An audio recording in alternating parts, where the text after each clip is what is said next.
Wase nireba bifashishije ubwo umaze imikino 6 ikipe ya Rayon Sport gutsinda yarabasubije ati nuko nta byangombwa ngira. Ibintu rero byatumye abantu bavuga bati Adil umuti wamenyo kabisa.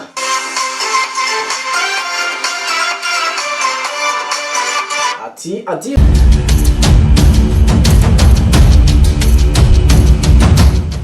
Namakuru tugomba kuza guhera muri ekipe ya Rayon Sport birumvikana amakuru menshi yakomeje kugenda yivugwamo saga azigiye zitandukanye biri kugenda abivugwa ndetse n'amakuru atari meza asohotse mu kanya turaza kugerageza kuyagarukaho ariko turaza kwinjira muri APR Football Club turabere hamwe akazoza ka Adil kamaze kumenyekana muri ekipe tunarebe n'uburyo Adil akomeje kugenda ayihenera ku bakunzi ba ekipe ya Rayon Sport hamwe n'andi makuru atandukanye mu kanya gato yandaje tugende tuva imuzi n'imuziko.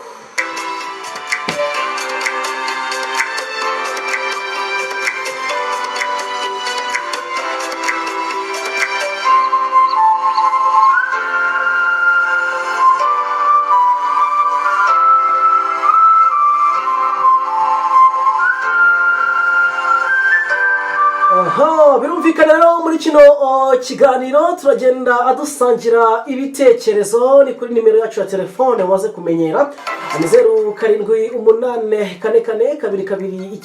0784422982 ngaha murabizi neza kabisa mbagenda mbakira neza telefone zanyu nzifata hanyuma ngenda ansoma n'ibitekerezo birumvikana ibitekerezo byanyu rero byatangiye kuza ngenda mbibona gace kabisa haba kuri Facebook page yacu kabisa ndetse no ku zindi platforms zitandukanye tugenda dukoresha kabisa ni kugenda mbibona neza cyane ngenda anyuzamo ibitekerezo kugira ngo ndebe namwe ise muri gutangaza iki aho ngaho umuherereye aho ngaho iwanyu muri kuvuga iki cyangwa se muri kugenda amwenjuinga gute kino kiganiro.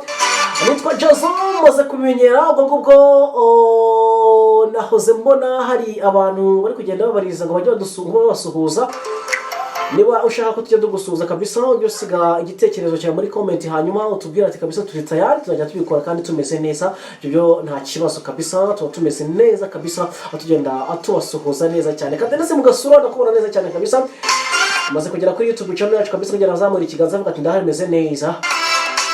Ubwo rero nizere ko kabisa urakomeza kugenda wenjoyinga kino kiganiro. Comment zanyu zirihe? Abare yo mukeneye kuza kumva hit iri kuvugwa.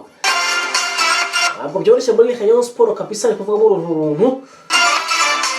Ariko nanone buriya ni impamvu zo ko wenda baherutse gutsirwa n'ikipe ya APR Football Club mu mukino bahuje. Umukino wahuje n'ikipe ya APR Football Club mu kimwe cya kabiri gikomeje igihugu igikombe cy'amahoro hanyuma bakaza kutakaza bakaza kuvamo bageze kuri finale. Naho umukino rero ibintu bisa naho byadogereye muri Rayon Sport.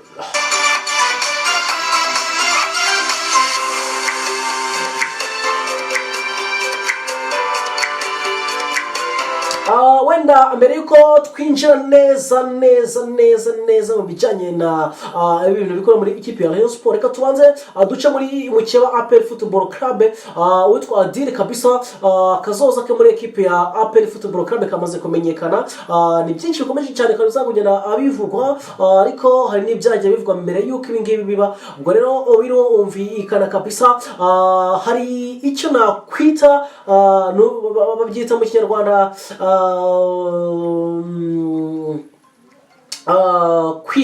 kwihagararaho niko nabyita kuko Adil ukurikije ibintu amaze iminsi akorerwa n'itangazamakuru ndetse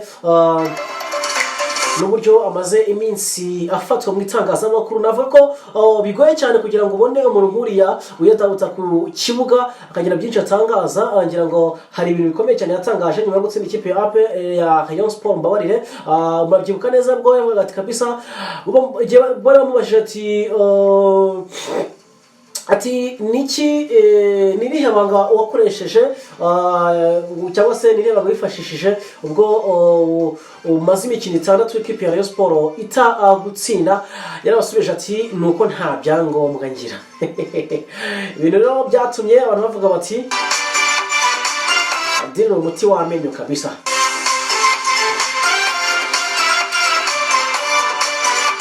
ati Adil ni umuti w'amenyo ubwo ngubwo reka wenda tugerageze duhereza abantu updates ku bijyanye n'iyi nkuru ya Adil ku bijyanye n'ahazaza he muri ekipe ya APR nahoze mbona bisa naho byamaze gutangazwa ariko wenda kuri iyi nkuru narivuze ijyanye n'uburyo yiheruye ku bafana cyangwa se ku bakunzi b'iyi ekipe ya Rayon Sport ni ibintu navuga ko yakoze mu buryo bwo gusubiza benshi rero bamaze iminsi bamwiha cyangwa se bamuvuga nabi rero akagerageza no kuba asubizanya akantu kakiryo cyane kugira ngo bumve ko ari Adil nyine Adil apana wahindutse rero ku munsi wo kuwa kane tariki ya 19 Gicurasi 2022 nibwo umutoza Adil yujuje imikino 6 atoza umukino w'abakeba mu Rwanda ikipe ya APR ndetse na Rayon Sport akaba rero ataratsindwa n'umukino n'umwe rero abantu bari kunyandikira ngo tuvuga ku byo bya Rayon Sport mbarire atumaze tunye muri APR gake turaza twinjiramo neza nta kibazo rero abajijwe ikintu cyamufashije kugira ngo amare iyo mikino adatsindwa yasubije ko ari ukubera ko nta byangombwa afite ibintu byagiye bivugwa cyane mu banyamakuru abavuga bati Adil nta byangombwa afite nawe basubiza ko impamvu amaze imikino 6 atsinda ekipe ya Rayon Sport kandi itamutsinda ariko ngo nta byangombwa afite ati ibanga nuko nta byangombwa ngira nibyo banga nuko nta byangombwa ngira ni umukino wa 6 ngina na Rayon Sport mu myaka 3 maze hano Rayon Sport ntabwo yaje mu makipe 5 ya mbere nta gikombe cy'amahoro ntabwo yigeze isohoka mu mikino nyafrika kuva Adil yaza muri 2019 nta byangombwa ngira rero Adil yakomeje kugenda yihenura kabisa ati mu mwaka washize nibwo haje abantu bagiye bamuvuga cyane ariko navuga ko rwose ibyo byose basigaye babona ko bataye umwanya wabo kubera ko nagiye mbareka ibikorwa kurusha amagambo rero ugiye kureba mu by'ukuri mu mwaka washize nibwo haje gundura yuko uyu mutoza utoza ekipe ya APR Football Club nta byangombwa afite abimwemerera kwitoza ku ruhando rwa Afurika cyane ko byageraga mu mikino nyafurika ntagaragare ku kibuga atoza ahubwo inshingano zigafatwa n'umutoza wungirije ibi nibyo rero abakunzi ba Rayon Sport buririyeho umukino waba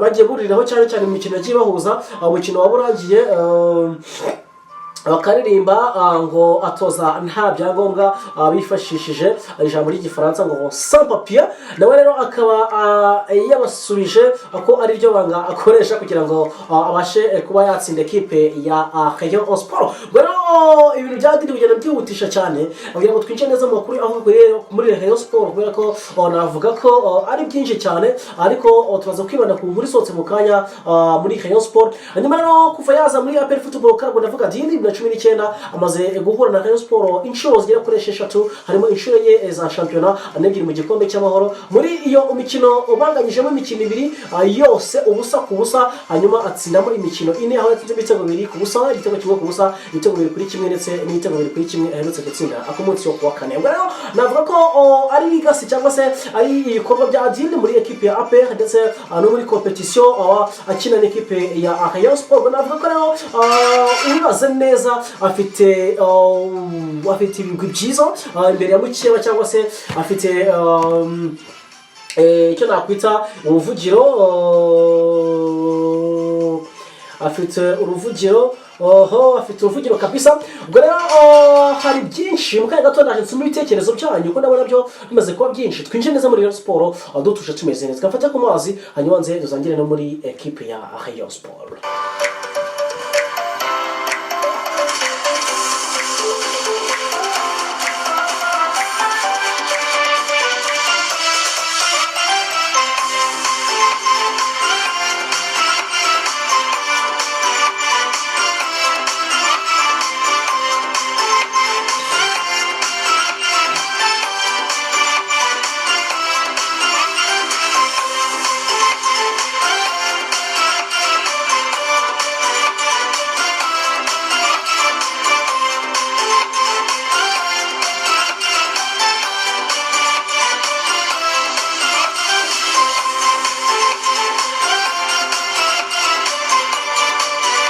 ubwo rero ibitekerezo byanyu kabisa ndi kugenda ambibona neza cyane. Uyu nguyu ati nitwa Eric Sarupanga ati kabisa ati ndumva ijwi ryawe ritameze neza, nibyo ntabwo rimeze neza, nahuye n'aka grip. Ati equipe yacu ya Rayon Sport kabisa ati mukomeze mugize amakuru yayo ati kandi twiteguye kuzakora gakoryo mu mwaka utaha. Okay. Ati nitwa Alliance. Ati nitwa Alliance kabisa ati ndi hano mu Gitaraga ubwo ati ndi hano mu Gitaraga kabisa ati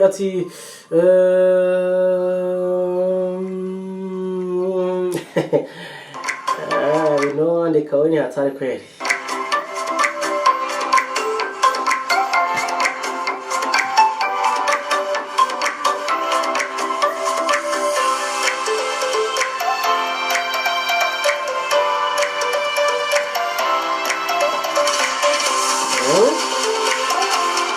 Ibitekerezo byanyu musige mwandika ni hatari.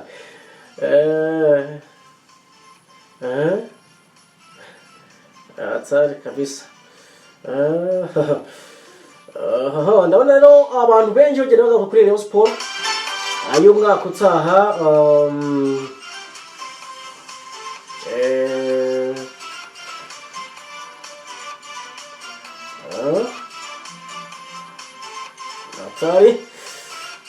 hatari kabisa, ni hatari.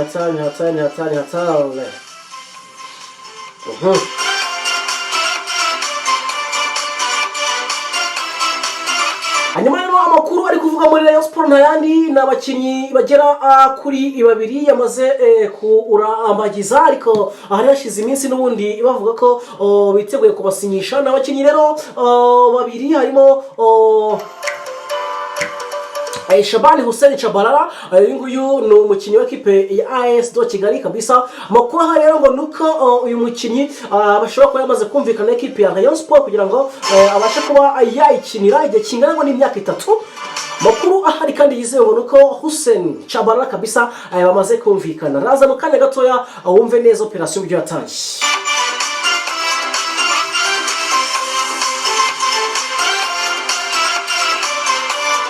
Ku munsi w'ejo nibwo ekipe ya Rayon Sport ngira ngo yagize akanama gato kamaze iminota 25. Akanama kabera kuri Hilltop Hotel.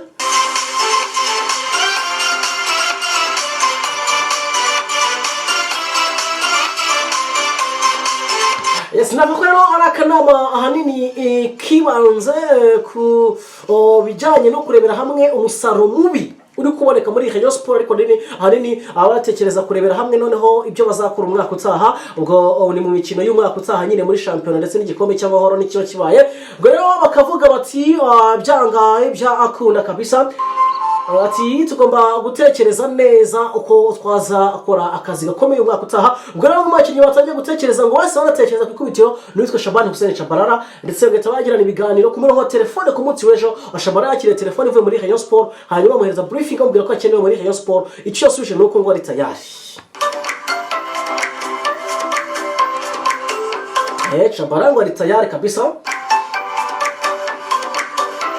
Nicho igisubizo yatanze. Hanyuma rero amakuru hari ngo nuko bamaze guhita bumvikana byose, agisigaye ngo umwaka w'imikino warangira, hanyuma Hussein Chabalala kabisa agahita ayerekeza muri ekipe ya Rayon Sport mu buryo bwihuse neza cyane. Rero hari n'undi mukinnyi bamwita Kizimana Muhajiri, nawe umaze iminsi yerekezwa muri ekipe ya Rayon Sport, gutegereza ahubwo bakareba niba koko azabasha kuyijyamo.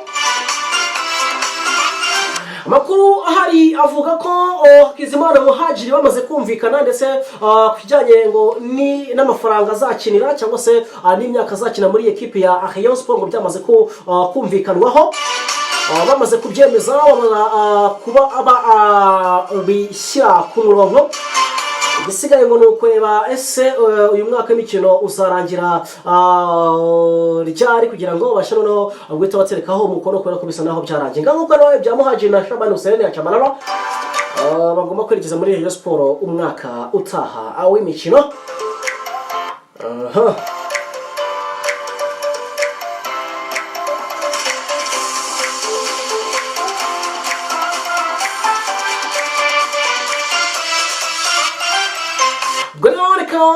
mpite nsubikira hano iki kiganiro nihuse cyane kubera ko ndabona iminota yo isa naho yamaze kutujyana kabisa. Rero mpite nshimira mwese amaze gukora subscribe kabisa, anizere kabisa murakomeza kugenda mudukurikirana ahantu muherereye. Rero nizere kabisa murakomeza kugenda mwenjoyinga ibiganiro bye bitandukanye tuba tubafitiye ahangaha kuri YouTube channel yacu. Rero ndabashimiye cyane kabisa, mukomeza abana 5 kuri 5, Imana kandi ikomeze ibarinde. Ndakora cyane.